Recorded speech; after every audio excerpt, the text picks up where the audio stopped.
Hey guys! Do you want to know what is Bitcoin? Well, in this video, we're going to talk about what is Bitcoin. Welcome to this YouTube channel. Before we get started, please make sure you watch the video until the end. And also subscribe with the notification bell turned on so you can get notified anytime we upload a new video. In 2008, a pseudonymous programmer named Satoshi Nakamoto published a 9-page document outlining a new decentralized, digital currency. They called it Bitcoin. Bitcoin is the world's first successful decentralized cryptocurrency and payment system. Launched in 2009 by a mysterious creator known only as Satoshi Nakamoto. The word cryptocurrency refers to a group of digital assets where transactions are secured and verified using cryptography, a scientific practice of encoding and decoding data. Those transactions are often stored on computers distributed all over the world via a distributed ledger technology called blockchain, see below. Bitcoin can be divided into smaller units known as satoshis, up to 8 decimal places, and used for payments. But it's also considered a store of value like gold. This is because the price of a single Bitcoin has increased considerably since its inception from less than a cent to tens of thousands of dollars. When discussed as a market asset, Bitcoin is represented by the ticker symbol BTC. The term decentralized is used often when discussing cryptocurrency, and simply means something that is widely distributed and has no single, centralized location or controlling authority. In the case of Bitcoin, and indeed many other cryptocurrencies, the technology and infrastructure that govern the creation, supply, and security of it do not rely on centralized entities, like banks and governments, to manage it. Instead, Bitcoin is designed in such a way that users can exchange value with one another directly through a peer-to-peer network. A type of network where all users have equal power and are connected directly to each other without a central server or intermediary company acting in the middle. This allows data to be shared and stored, or Bitcoin payments to be sent and received seamlessly between parties.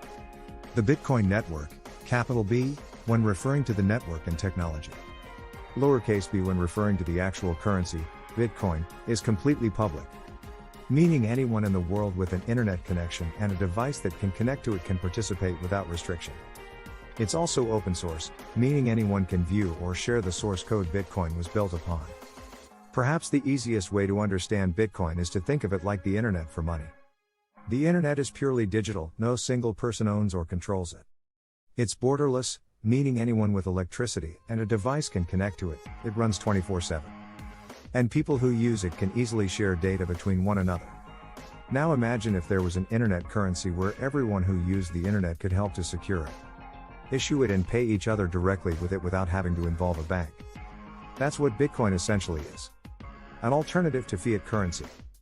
Nakamoto originally designed Bitcoin as an alternative to traditional money, with the goal for it to eventually become a globally accepted legal tender so people could use it to purchase goods and services. However, Bitcoin's utility for payments has been stymied somewhat by its price volatility. Volatility is a word used to describe how much an asset's price changes over a period of time. In the case of Bitcoin, its price can change dramatically day to day, and even minute to minute, making it a less than ideal payment option. For example, you wouldn't want to pay $3.50 for a cup of coffee and 5 minutes later it's worth $4.30. Conversely, it doesn't work out great for merchants either if Bitcoin's price falls dramatically after the coffee's handed over. In many ways, Bitcoin works in the opposite way as traditional money. It is not controlled or issued by a central bank. It has a fixed supply, which means new Bitcoins cannot be created at will, and its price is not predictable. Understanding these differences is the key to understanding Bitcoin. How does Bitcoin work? It's important to understand there are 3 separate components to Bitcoin, all of which combine together to create a decentralized payment system. The Bitcoin network. The native cryptocurrency of the Bitcoin network, called Bitcoin, BTC. The Bitcoin blockchain. Bitcoin runs on a peer-to-peer network where users, typically individuals or entities who want to exchange Bitcoin with others on the network, do not require the help of intermediaries to execute and validate transactions. Users can choose to connect their computer directly to this network and download its public ledger in which all the historical Bitcoin transactions are recorded. This public ledger uses a technology known as blockchain, also referred to as distributed ledger technology. Blockchain technology is what allows cryptocurrency transactions to be verified, stored and ordered in an immutable, transparent way. Immutability and transparency are vitally important credentials for a payment system that relies on zero trust. Whenever new transactions are confirmed and added to the ledger, the network updates every user's copy of the ledger to reflect the latest changes. Think of it as an open Google document that updates automatically when anyone with access edits its content. As its name implies, the Bitcoin blockchain is a digital string of chronologically ordered blocks, chunks of code that contain Bitcoin transaction data.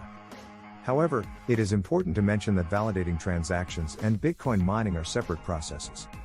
Mining can still occur whether transactions are added to the blockchain or not. Likewise, an explosion in Bitcoin transactions does not necessarily increase the rate at which miners find new blocks, irrespective of the volume of transactions waiting to be confirmed. The Bitcoin is programmed to allow new blocks to be added to the blockchain approximately once every 10 minutes. Due to the public nature of the blockchain, all network participants can track and assess Bitcoin transactions in real time. This infrastructure reduces the possibility of an online payment issue known as double spending. Double spending occurs when a user tries to spend the same cryptocurrency twice. Bob, who has one Bitcoin, might try to send it to both Rishi and Eliza at the same time and hope the system doesn't spot it. Double spending is prevented in the traditional banking system because reconciliation is performed by a central authority. It also isn't a problem with physical cash because you can't hand two people the same single dollar bill. Bitcoin, however, has thousands of copies of the same ledger and so it requires the entire network of users to unanimously agree on the validity of each and every Bitcoin transaction that takes place. This agreement between all parties is what's known as consensus. Just as banks constantly update the balances of their users, everyone that has a copy of the Bitcoin ledger is responsible for confirming and updating the balances of all Bitcoin holders. So, the question is, how does the Bitcoin network ensure that consensus is achieved? Even though there are countless copies of the public ledger stored all over the world? This is done through a process known as proof of work. What is proof of work? Computers in the Bitcoin network use a process called proof of work, POW, to validate transactions and secure the network.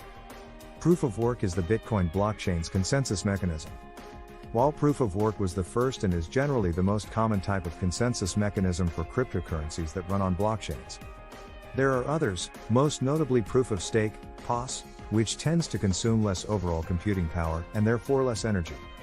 Proof of work elevates certain network contributors to the role of validators, more commonly known as miners, only after they have proven their commitment to the network by dedicating an immense amount of computing power to discovering new blocks, a process that typically takes approximately 10 minutes. When a new block is discovered, the successful miner who found it through the mining process gets to fill it with 1 megabytes worth of validated transactions. This new block is then added to the chain and everyone's copy of the ledger is updated to reflect the new data. In exchange for their efforts, the miner is allowed to keep any fees attached to the transactions they add. Plus they're given an amount of newly minted Bitcoin. The new Bitcoin created and handed to successful miners is known as a block reward. All Bitcoin users have to pay a network fee each time they send a transaction, usually based on the size of it, before the payment can be queued for validation. Think of it like buying a stamp to post a letter. The goal when adding a transaction fee is to match or exceed the average fee paid by other network participants so your transaction is processed in a timely manner. Miners have to cover their own electricity and maintenance costs when running their machines all day to validate the Bitcoin network. So they prioritize transactions with the highest fees attached to make the most money possible when filling new blocks. You can view the average fees on the Bitcoin mempool, which can be likened to a waiting room where unconfirmed transactions are held until they are selected and added to the blockchain by miners. Watch more, how Bitcoin mining works. How is Bitcoin created? The Bitcoin network automatically releases newly minted Bitcoin to miners when they find and add new blocks to the blockchain. The total supply of Bitcoin has a cap of 21 million coins, meaning once the number of coins in circulation reaches 21 million, the protocol will stop minting new coins. In a way, Bitcoin mining doubles as both the transaction validation and the Bitcoin issuance process. Until all the coins are mined, then it will only function as the transaction validation process. Importantly, increasing the amount of computing power dedicated to Bitcoin mining will not mean more Bitcoins are mined. Miners with more computing power only increase their chances of being rewarded with the next block. So the amount of Bitcoin mined remains relatively stable over time.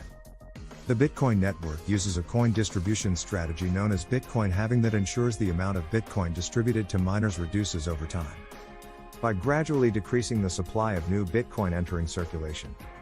The idea is it will help support the asset's price, based on the fundamental principles of supply and demand. A Bitcoin halving, sometimes called a halvings, happens every 210,000 blocks or roughly 4 years. When the Bitcoin protocol first launched in 2009, each successful miner received 50 Bitcoin, BTC, as a block reward. Fast forward to 2021, block rewards are now 6.25 BTC, a reduction from 12.5 BTC prior to the Bitcoin halving in May 2020. The next halving is expected to take place sometime in 2024 and will see block rewards drop again, to 3.125 BTC. This process will continue until eventually there are no more coins left to be mined. Today, there are over 18.7 million BTC in circulation, meaning there are just 2.25 million BTC left to enter circulation.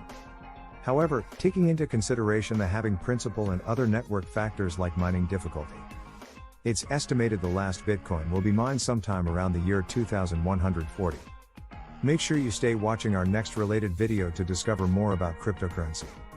Thank you very much for watching, and I will see you in the next video.